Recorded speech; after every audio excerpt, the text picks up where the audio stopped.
وعدہ تھا ٹوٹ گیا، نشہ تھا اتر گیا، دل تھا بھر گیا، انسان تھا بدل گیا۔ قدر کرنا سیکھ لو، کیونکہ نہ ہی زندگی بار بار آتی ہے اور نہ ہی لوگ۔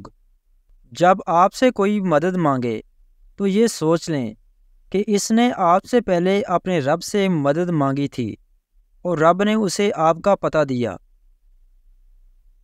اگر کبھی کسی چیز کا غرور آنے لگے تو ایک چکر قبرستان کا لگا لیا کرو، وہاں آپ سے بھی بہتر انسان مٹی کے نیچے دفن ہیں۔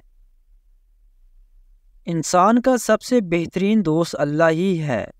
بہت جلدی مان بھی جاتا ہے، پرانی باتیں یاد نہیں کرواتا، اپنے پاس سے کبھی مایوس نہیں لوٹاتا۔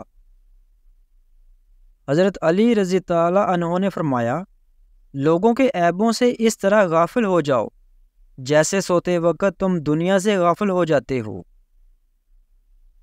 اگر لوگوں کو عزت دینا اور معاف کرنا تمہاری کمزوری ہے تو تم دنیا کے سب سے طاقتور انسان ہو۔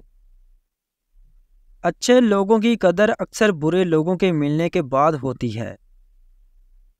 جب ساری دنیا منہ پھیر لیتی ہے تو اس وقت بھی اللہ آپ کے ساتھ ہوتا ہے۔ کسی کو خوشی دینا صدقہ ہے، مگر کسی کو دکھ دینا وہ قرض ہے جو آپ کو ایک نہ ایک دن ضرور ملے گا کسی اور کے ہاتھوں سے۔ اللہ سے ڈرو، تمہیں گناہوں کے باوجود بھی اللہ کی نعمتیں مل رہی ہیں۔